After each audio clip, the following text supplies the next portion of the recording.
ये हमारा रिफॉर्म, ये ग्रोथ, ये बदलाव, ये सिर्फ डिबेट क्लब के लिए, इंटेलेक्चुअल सोसाइटी के लिए, एक्सपर्ट लोगों के लिए सिर्फ चर्चा का विषय नहीं है।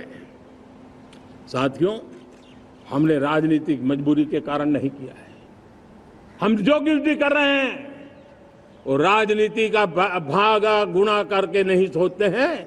हमारा एक ही संकल्प होता है, नेशन फर्स्ट, नेशन फर्स्ट, राष्ट्रहित सुप्रीम। ये मेरा भारत महान बने, इसी संकल्प को लेकर के हम कदम उठाते हैं। साथियों, जब रिफॉर्म की बात आती है, एक लंबा परिवेश है। अगर मैं उसकी चर्चा में चला जाऊंगा तो शायद घंटों निकल जाएंगे, लेकिन मैं एक छोटा सा उदाहरण देना चाहता हूं। बैंकिंग क्षेत्र में जो रिफॉर्म हुआ, आप सोचिए बैंकिंग क्षेत्र का क्या हाल था। न विकास होता था, न विस्तार होता था, न विश्वास बढ़ता था। इतना ही नहीं, जिस प्रकार की कारनामे चले उसके कारण हमारे बैंक संकटों से गुजर रहे थे।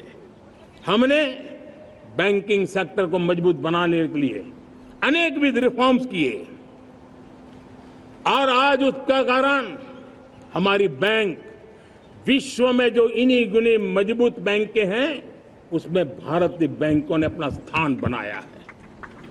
और जब बैंक मजबूत होती है ना, तब फॉर्मल इकोनॉमी की ताकत भी बढ़ती है। जब बैंक की व्यवस्था बन जाती है, जब सामान्य खास करके मध्यम वर्ग के परिवार की जो रिक्वायरमेंट होती है उसको पूरा करने की सबसे बड़ी ताकत बैंकिंग सेक्टर में होती है। अगर उसको होम लोन चाहिए, उसको व्हीकल का लोन चाहिए, मेरे किसान को ट्रैक्टर के लिए लोन चाहिए, मेरे नौजवानों को स्टार्टअप के लिए लोन चाहिए, मेरे नौजवानों को कभी पढ़ने के लिए, एजुकेशन के लिए लोन चाहिए, किसी को विदेश जाने के लिए लोन चाहिए, ये सारी बातें उसे संभव होती है। मुझे तो खुशी है कि मेरे पशुपालक भी, मेरे मछली पालन करने वाले भाई बहन भी आज बैंकों से लाभ ले रहे हैं। मुझे खुशी है मेरे रेहड़ी पटरी वाले लाखों भाई बहन आज बैंक से साथ जुड़ करके अपनी नई ऊंचाइयों को प्राप्त कर रहे हैं और विकास की दिशा में वो भागीदार बन रहे हैं। हमारे एमएसएमई, हमारे लघु उद्योग के लिए तो बैंक एक सबसे बड़ी सहायक होती है। उसको रोजमर्रा पैसों की जरूरत होती है अपने नित्य मर्जी पर प्रगति के लिए, और उस काम को हमारी मजबूत बैंकों के कारण संभव हुआ है। साथियों, दुर्भाग्य से हमारे देश में आजादी तो मिली, लेकिन लोगों को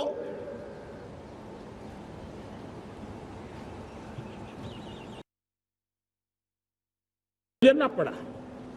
सरकार के पास मांगते रहो, सरकार के पास हाथ फैलाते रहो, किसी की सिफारिश के लिए रास्ते खोजते रहो, वही कल्चर डेवलप हुआ था।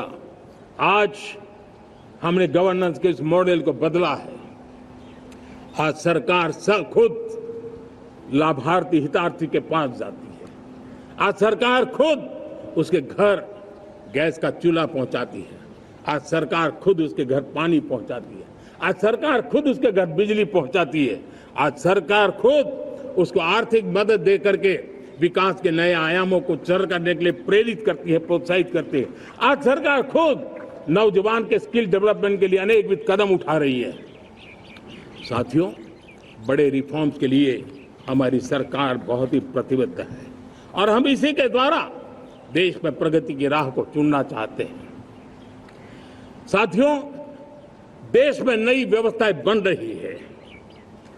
देश को आगे ले जाने के लिए अनेक वित्त नीतियों को, अनेक वित्त पॉलिसीज को निरंतर बनाया जाए और नए सिस्टम पर देश का भरोसा भी बढ़ता रहता है, निरंतर बढ़ता रहता है।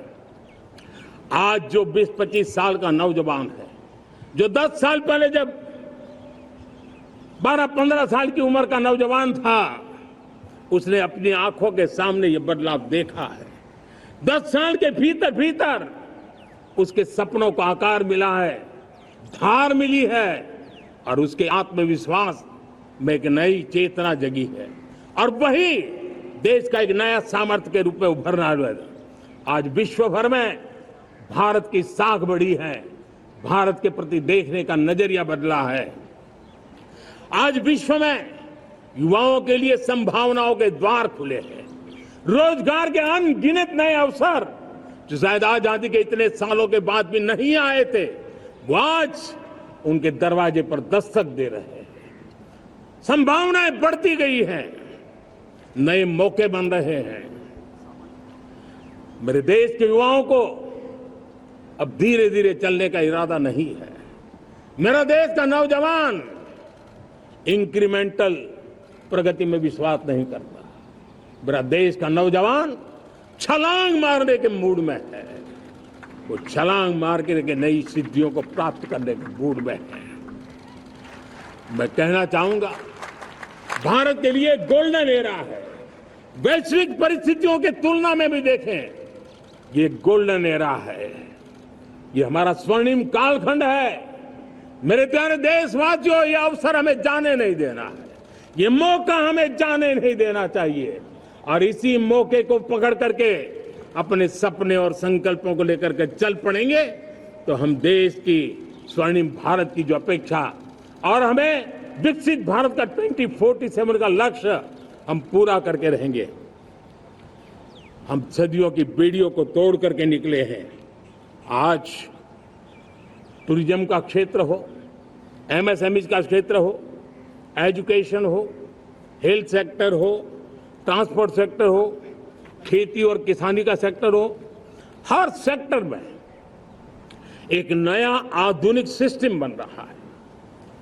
हम बहुत सारे लोगों ने ये सपना भी देखा है कि अंतरिक्ष में भारत का स्पेस स्टेशन जल्द से जल्द बनना चाहिए।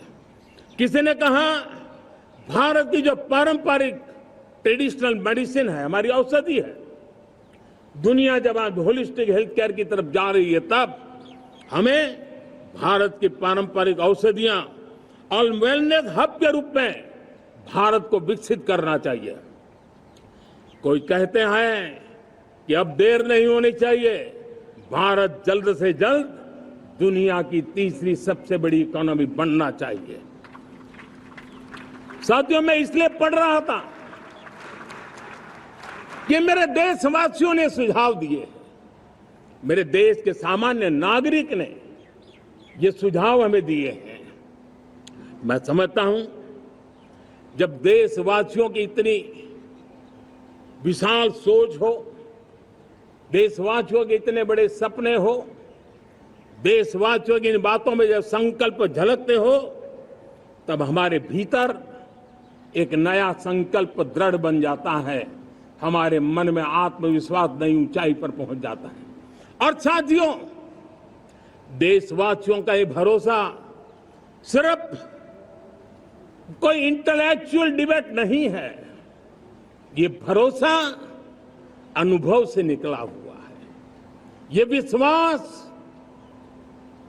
लंबे कालखंड के परिश्रम की पैदावार है और इसलिए देश का सामान्य मानव याद करता है जब लाल किले से कहा जाता है कि हिंदुस्तान के 18,000 गांवों में समय सीमा में बिजली पहुंचाएंगे और वो काम हो जाता है, तब भरोसा मजबूत हो जाता है। जब ये तय होता है कि आजादी के इतने सालों के बाद भी 2.5 करोड़ परिवार ऐसे हैं जहां बिजली नहीं है, वो अंधेरे में जिंदगी गुजारते हैं, 2.5 करोड़ घरों में बिजली पहुंच जाती है, तब सामान्य मानवीय का भरोसा बढ़ जाता है। जब लाल किले से स्वच्छ भारत की बात कही जाए, तब इस देश के अग्रिम पंक्ति में बैठे हुए लोग हो, गांव के लोग हो, गरीब बस्ती में रहने वाले लोग हो, छोटे छोटे बच्चे हो, हर परिवार के अंदर स्वच्छता का वातावरण बन जाए, स्वच्छता की चर्चा हो, स्वच्छता के संदर्भ में एक दूसरे को रोक टोकने का निरंतर प्रयास चलता रहे। मैं समझता हूं कि ये भारत के अंदर आई हुई नई चेतना का प्रतिबिंब है। जब देश के सामने लाल किले से कहा जाए कि आज हमारे परिवारों में 3 करोड़ परिवार ऐसे हैं जिनके घर में नल से जल मिलता है, आवश्यक है हमारे इन परिवारों को पीने का शुद्ध पानी पहुंचे। जल जीवन मिशन के तहत इतने कम समय में नए 12 करोड़ परिवारों को जल जीवन मिशन के तहत नल से जल पहुंच रहा है। आज 15 करोड़ परिवार इसके लाभार्थी बन चुके हैं। हमारे कौन लोग वंचित थे इन व्यवस्थाओं से? कौन पीछे रह गए थे? समाज के अग्रिम पंक्ति के लोग इसके लिए अभाव में नहीं जीते थे। मेरे दलित, मेरे पीड़ित, मेरे शोषित, मेरे आदिवासी भाई बहन, मेरे गरीब भाई बहन, मेरे झुग्गी झोपड़ी में जिंदगी गुजारने वाले लोग, वही तो इन चीजों के अभाव में जी रहे थे।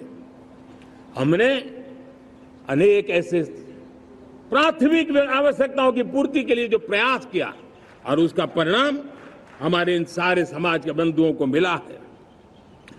हमने वोकल फॉर लोकल का मंत्र दिया। आज मुझे खुशी है कि वोकल फॉर लोकल ने अर्थतंत्र के लिए एक नया मंत्र बन गया है। हर डिस्ट्रिक्ट अपनी पैदावार के लिए गर्व करने लगा है। वन डिस्ट्रिक्ट वन प्रोडक्ट का माहौल बना है। अब वन डिस्ट्रिक्ट वन प्रोडक्ट को वन डिस्ट्रिक्ट का वन प्रोडक्ट एक्सपोर्ट कैसे हो, उस दिशा में हर जिले सोचने लगे हैं। रिन्यूएबल एनर्जी का संकल्प लिया था। G20 समूह के देशों ने जितना किया है उससे ज्यादा भारत ने किया है और भारत ने ऊर्जा के क्षेत्र में आत्मनिर्भर बनने के लिए, ग्लोबल वार्मिंग की चिंताओं से मुक्ति पाने के लिए हमने काम किया है। साथियों, देश गर्व करता है आज जब फिनटेक की सफलता को लेकर पूरा विश्व भारत से कुछ सीखना समझना चाहता है, तब हमारा गर्व और बढ़ जाता है। साथियों, हम कैसे भूल सकते हैं कोरोना के वो संकट काल। विश्व में सबसे तेज गति से करोड़ों लोगों को वैक्सीनेशन का काम हमारे इसी देशों में हुआ। यही देश हैं जो कभी आतताई आतंकवादी हमें आकर के मार के चले जाते थे। जब देश की सेना सर्जिकल स्ट्राइक करती है, जब देश की सेना एयर स्ट्राइक करती है, तो देश के नौजवानों का सीना ऊंचा हो जाता है, तन जाता है, गर्व से भर जाता है। और यही बातें हैं जो आज 140 करोड़ देशवासियों का मन गर्व से भरा हुआ है, आत्मविश्वास से भरा हुआ है। साथियों, इन सारी बातों के लिए एक सुविचारित प्रयास हुआ है। रिफॉर्म की परंपरा को सामर्थ्य दिया गया है। नक्कर तरीकों के, नक्कर लक्ष्य को लेकर के, और जब राजनीतिक नेतृत्व की संकल्प शक्ति हो, दृढ़ विश्वास हो, जब सरकारी मशीनरी उसको लागू करने के लिए समर्पण भाव से जुट जाती है, और जब देश के हर नागरिक उस सपने को पूरा करने के लिए, जन भागीदारी करने के लिए, जन आंदोलन बनाने के लिए आगे आता है, तब हमें निश्चित परिणाम मिलता ही रहता है। मेरे प्यारे देशवासियों, हम ये न भूलें कि इस देश उस परिस्थितियों से भी दशकों तक भी आजादी के बाद समय बिताया है, जब होती है, चलती है, अरे यार ये तो चलेगा, अरे हमें क्या मेहनत करने की जरूरत है, अरे मामला है अगली पीढ़ी दिखेगी, अरे हमको मौका मिला है यार, मौज कर लो, आगे वाला आगे का जाने, हमें क्या कर रहा है, हम अपना समय निकाल दे, अरे नया करने जाओगे कोई बवाल उठ जाए। पता नहीं क्यों देश में स्टेटस को का माहौल बन गया था। जो है उसी से गुजारा कर लो, यही का माहौल बन गया था। और लोग तो कहते हैं अरे भाई छोड़ो, अब कुछ होने वाला नहीं है, चलो, ऐसा ही मन बन गया था। हमें इस मानसिकता को तोड़ना था, हमें विश्वास से भरना था, और हमने उस दिशा में प्रयास किया। कई लोग तो कहते थे अरे भाई अगली पीढ़ी के लिए काम हम अभी से क्यों करें, हम तो आज का देखें। लेकिन देश का सामान्य नागरिक ये नहीं चाहता था। वो बदलाव के इंतजार में था, वो बदलाव चाहता था, उसकी ललक थी, लेकिन उसके सपनों को किसी ने तवज्जो नहीं दी, उसकी आशा आकांक्षाओं को, अपेक्षाओं को तवज्जो नहीं दी गई, और उसके कारण वो मुसीबतों को झेलते हुए गुजारा करता रहा, वो रिफॉर्म्स का इंतजार करता रहा।